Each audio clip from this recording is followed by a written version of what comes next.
sa hito production, sa hatchery, ang pinaka-critical talaga dyan is yung sa nursery stage. Dito talaga ang most effort na kailangang ibigay natin to have a high survival. Ngayon, how to have high survival?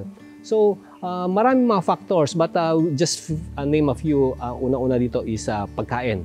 From the time na ready na sila mag-absorb or kumain externally, usually the best talaga actually dyan is yung natural diet.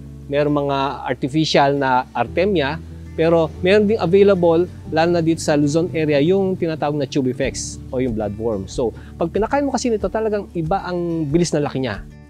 Napaka-importante kasi sa early stage, itong first week na to, na makakain siya ng natural food. Kasi dito talaga magbibigay ng sigla para sa susunod na stages. So, ginagawa namin dito, usually, during first stage, natural food. And then, ready na siyang kumain ng artificial diet. Okay? So, dito naman, meron din technique sa pagpapakain. So, hindi lang sa klase ng pagkain, kundi sa pagpapakain. Ang hito kasi more on, lalo na pag maliliit yan, mas frequent dapat ang pagpapakain dyan. Lalo na pagka pakakain na siya ng commercial diet. So dito, napaka-importante. Usually, pinapakain namin siya ng mga 3 to 5 times a day. Kahit na hanggang 6 times a day. So, isa yon. And then, from that stage, lilipat na naman sa another stage. So, kasi mayroong mga ibang stages dito. Ibig sabihin, may stage 1, stage 2, at stage 3. From these different stages, napaka-importante ng tinatawag na sorting. Okay? Or grading. So, from stage 1, which is yung pinakain ng natural diet, isosort mo na yan, pupunta niya siya sa stage 2. And dito sa stage 2, kakain na siya ng commercial feeds. From stage 2, after 2 weeks, obligado mo ulit isort yan para dali mo siya sa stage 3. And then, after 2 weeks, ganon. So, every 2 weeks ang sorting. Kasi, ang hito, meron magiging tinatawag na shooter. Napaka-importante na itong shooter na to matanggal kasi pag hindi mo natanggal yan, isa yan sa mga kakain na mga mas maliliit. So yung survival mo medyo magiging problema. So yun yung mga aspeto na importante natin tandaan sa nursery ng hito, yung pagkain at sorting. Previously, ang ginagamit namin pang grade dati is yung sa tilapia, yung kulay green, yung parang chicken wire. But along the way, napapansin namin kasi ang hito kasi wala siyang kaliskis. Nakita namin ngayon na kumbaga isang dahilan kung bakit nagkakamatay yung iba after mo siyang isort is because of the sorting material mismo.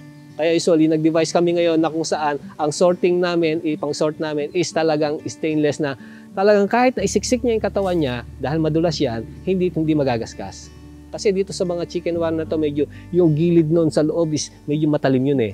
Kaya pagka ipipilit ng hito yung katawan niya, pwedeng lumusot siya. Kaya lang natanggal na yung dulas. Kasi doon papasok ang susunod na problema once natanggal ang dulas nila, yung bacterial infection.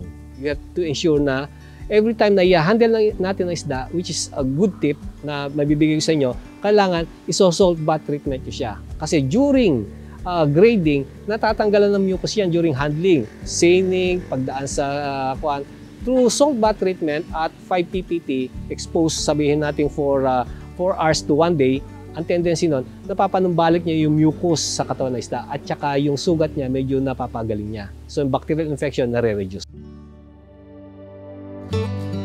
Apart from that, kailangan din tingnan natin yung water quality kasi talagang napaka-importante yung water quality. At ang factor na nakaka-deteriorate ng water quality, unang-una, is yung pagkain. Kaya kung magpapakain ka, like for example, nasa stage 2 na, usually mga booster yan eh. No? Mas frequent ang water exchange dyan. So, mas maganda nga kung mayroong aeration system. Kasi dito, pagka ang water quality ay maganda, yung hito, yung energy na nakukuha niya sa pagkain, nadidevote niya na mainly sa growth niya. Pero pagka yung water quality niyan is pangit, ang nangyayari dyan, ginagamit niya yung energy to cope up dito sa environmental stress. Sa nursery, pwedeng dire-diretso kung meron ka enough supply ng tubig. Halimbawa, yung tubig mo, didiretso rin naman sa grow out mo. Pwedeng dire-diretso yan. Pero kung halimbawa talagang limited ang supply mo, pwede mo naman siyang hindi ganun kalakas ang flow ng tubig. Kaya lang, depende ngayon sa dami ng isda na nandoon, baka kailangan mo maglagay ng aerator. Kasi magiging kalaban mo naman dyan is dissolved oxygen.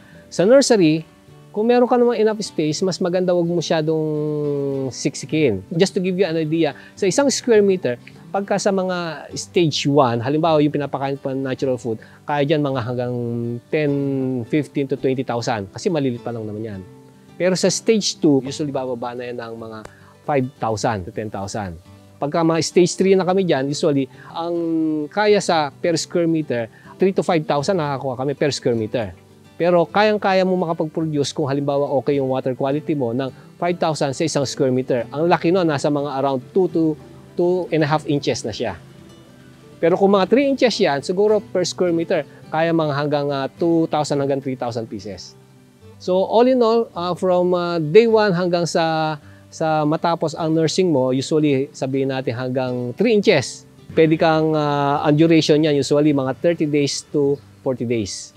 Kasi iba ang practice dyan, after na mapakain ng natural food, ihulog na lang sa fish pond eh. Usually sa ganung sistema, ang nakukuhang survival rate dyan, mababa lang. Mga 5, 10 hanggang 15% lang. 20% swerte na.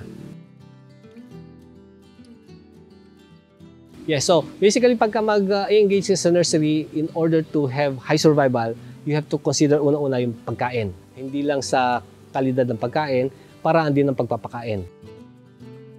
Next is yung sa water quality. At main aspect na nagkakos nitong problem sa water quality is yung uneaten feeds. Yung dumi ng isda at yung kapal ng isda. Third is napaka-importante dito yung sorting. So, may mga stages yan na kung saan usually every 2 weeks ka lang isosort para at least matanggal yung mga shooters. And then, I think yung aspeto na yon sa sorting, napaka-importante din nung klase ng grader na gagamitin mo. So, just in case yung mga interested na mag-engage sa catfish hatchery and nursery operation, so andito lang ang Central Luzon State University, so you can visit us, so we can tour you around sa facilities namin, and then if you like some trainings, we also conduct trainings.